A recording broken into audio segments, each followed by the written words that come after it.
جو ہیومنٹیرینز گراؤنڈ پہ امدادیں دی جا رہی تھی وہ بند کر دیں گے؟ کیا طالبان کے اس رویے، اس کردار اور اس سلوک کے بعد اور اقوام عالم اور اقوام دنیا کی دیگر قوموں کے ساتھ جو ان کا سلوک ہے، اس کے بعد بھی طالبان اسی سلوک کے مستحق ہیں کہ ان کی جو ریزروز ہیں وہ بلاک کر دیے جائیں، ان کی امداد بند کر دی جائے، ان کو تنہا چھوڑ دیا جائے، ان کا فیس مسک کرنے کی کوشش کی جائے، ان پہ پھر ایلیگیشن لگانے کی کوشش کی جائے؟ تو وہ سب سے پہلا جو وعدہ کیا تھا، انہوں نے کہا کہ ہم عورتوں کے حقوق کا تحفظ کریں گے۔ آپ دیکھ لیں کہ جس دن سے سقوط کابل ہوا ہے اس دن سے آج تک کوئی سنگل ایسا واقعہ نہیں ہوا جس پہ U N O, NATO, European Union اور دیگر ممالک انگلی اٹھا سکے طالبان کے کردار کے اوپر کہ انہوں نے عورتوں کے اوپر تشدد کیا ہے، عورتوں کو انہوں نے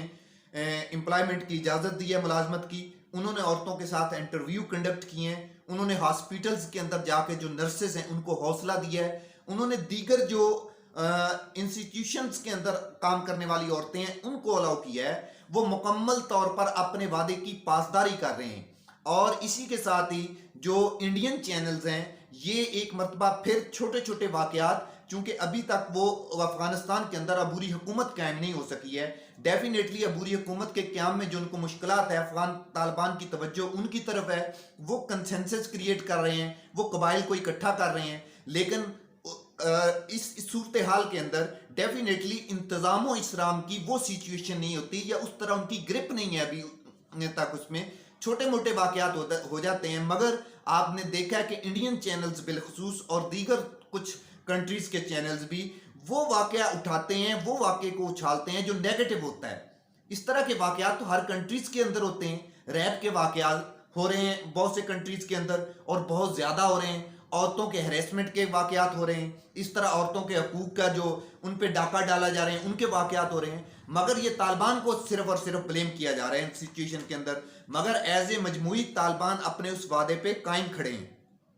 پھر طالبان نے عام معافی کا اعلان کیا، ابھی تک اس نے کسی افغان شہری پہ، چاہے انہوں نے این جی اوز کی ہیلپ کی ہے، چاہے نیٹو فورسز کی ہیلپ کی ہے، چاہے وہ افغان شہری جو ایمبیسیز کے اندر کام کرتے رہے ہیں، چاہے وہ افغان شہری جو انٹرپریٹرز کے طور پر کام کرتے رہے ہیں، چاہے وہ افغان شہری جو افغان فورسز کے ساتھ مل کے لڑتے رہے ہیں، ایون دیٹ کہ وہ افغان فورسز کے سپاہی اور جرنیل جنہوں نے طالبان کو مارا، ان کے بہت سی شہادتیں ہوئی اس وجہ سے، انہوں نے ان کو بھی عام معافی کا اعلان کیا، وہ اپنے وعدے پہ قائم ہیں طالبان بالکل۔ اور ابھی تک انہوں نے وہ تمام لوگ جو طالبان کے خلاف پچھلے 20 سالوں میں کام کرتے رہے ہیں، رپورٹنگ کرتے رہے ہیں، فارن فورسز کو سپورٹ کرتے رہے ہیں، ان کی مدد کرتے رہے ہیں، طالبان کی مخبری کرتے رہے ہیں،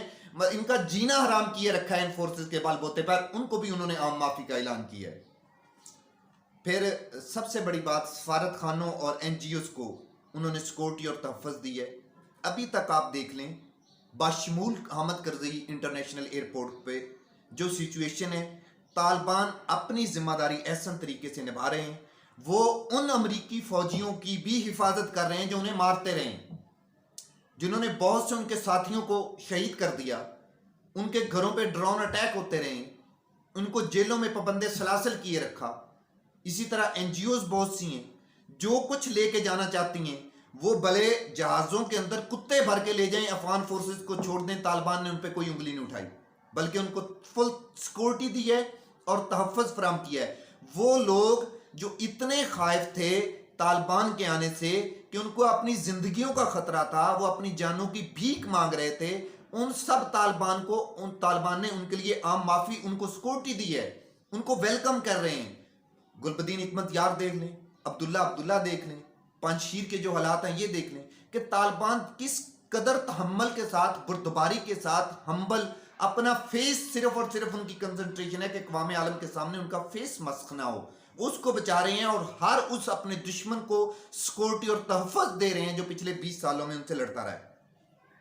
پھر انہوں نے کہا تھا، چوتھا وعدہ انہوں نے کیا تھا کہ افغانستان کی سرزمین کسی ملک کے خلاف استعمال نہیں ہونے دیں گے۔ انہوں نے یہ یقین دہانی پاکستان کو بھی کرائی، انہوں نے یہ یقین دہانی انڈیا کو بھی کرائی، انہوں نے ایران، ترکی اور جدھر جدھر ان کی باؤنڈریز ملتی ہیں انہوں نے تمام اقوام عالم کو یہ کرائی ہے. انہوں نے کہا کہ ہمارے جتنے بھی دہشت گرد ہیں ان کے ساتھ کوئی تعلق نہیں ہے، ہمارا ISI کے ساتھ کوئی ریلیشن نہیں ہے، دولت اسلامیہ خراسان کے ساتھ کوئی ریلیشن نہیں ہے. وہ الٹا جو دہشت گرد گروپ جو دنیا اور اقوام عالم کے امن کے لیے خطرہ ہیں وہ طالبان پہ اٹیک کر رہے ہیں، طالبان کو مار رہے ہیں. حالیہ اٹیکس کے اندر بھی آپ نے دیکھا کہ طالبان کی شہادتیں ہوئیں، ان کے سپاہی اس کے اندر شہید ہوئے. اس کے باوجود طالبان اس اپنے وعدے پہ قائم ہے کہ ہم افغانستان کی سرزمین کسی کے خلاف استعمال نہیں ہونے دیں گے، چاہے وہ کوئی ہمارا دوست ملک ہے چاہے وہ دشمن ملک ہے. اسی کے ساتھ ہی 5واں وعدہ جو افغانستان کے طالبان نے کیا تھا وہ یہ تھا کہ ہم افغانستان کے اندر سے منشیات کا خاتمہ کریں گے. آپ کو پتہ ہے کہ دنیا میں جتنی بھی افیون پیدا ہو رہی ہے اس کا 90% افغانستان کے اندر پیدا ہو رہا ہے، اور اس میں بہت سی رپورٹس موجود ہیں کہ بہت سے ہائی افیشیل نیٹو فورسز کے امریکن سولجر اس کے اندر انوالو تھے. بہت سی NGOs یہ ایلیگیشن لگاتی ہیں کہ طالبان کا جو انکم کا سورس یہ تھا، مگر انہوں نے ببانگ دہل یہ کہا ہے کہ ہم افغانستان کے اندر سے، افغانستان کی سرزمین سے منشیات کا خاتمہ کریں گے. یہ وہ وعدے تھے جو سقوط کابل کے بعد افغان طالبان نے اپنے جو سپوکس پرسن ہے ذبیح اللہ مجاہد اس کے ذریعے اقوام عالم سے کیے. اب اقوام عالم چاہے وہ ممالک جن پہ یہ ایلیگیشن لگتا ہے کہ وہ طالبان کو سپورٹ کر رہے ہیں، طالبان سے ان کے روابط ہیں، طالبان سے ان کی ریلیشننگ ہے، چاہے وہ ممالک جو طالبان کو ادھر کرش کرنے کے لیے آئے تھے، چاہے وہ ممالک جو طالبان کو ہیومنٹیرینز گراؤنڈ پہ امداد فراہم کر رہے تھے، چاہے وہ ممالک جنہوں نے طالبان کو مارا 20 سال کے لیے، ان کو پابند سلاسل کیا، ان کو بے گھر کیا، بے وطن کیا، ان کی سرزمین پہ آ کے ان کو مارا. یہ تمام ممالک جس طرح بھی آج جیسے اجلاس ہو رہا ہے وزیر خارجہ کا ایک اعلیٰ امریکہ کے اندر، جس میں یورپین یونین بھی شرکت کر رہی ہے، جس میں نیٹو فورسز بھی شرکت کر رہی ہیں، وہ طالبان کے ان وعدوں کو اپنے سامنے رکھیں اور اس کریکٹر پہ وہ طالبان کو جج کریں، پھر کوئی ڈیسیجن کریں کہ ہاں ہم نے طالبان کو اکیلا چھوڑنا ہے یا طالبان کو انگیج کرنا ہے. اکیلا چھوڑنے کے لیے طالبان کو بہت سے راستے ان کے پاس کھلے آپشن ہیں، مگر طالبان کو اس موقع پہ انگیج نہ کیا تو اگر افغانستان کے اندر بہت زیادہ کرائسس پیدا ہونے کا خطرہ ہے. ہیومنٹیرین گراؤنڈ پہ کرائسس، پولیٹیکل گراؤنڈ پہ کرائسس، ادھر اکنامک گراؤنڈ پہ کرائسس اور بہت سے کرائسس پیدا ہونے کا اندیشہ ہے. لہٰذا ہم امید کرتے ہیں کہ جس طریقے سے طالبان اقوام عالم کے ساتھ اپنے وعدوں کی پابندی پہ چل رہے ہیں، اسی طریقے سے اقوام عالم بھی طالبان کے ساتھ جو ان کی پچھلے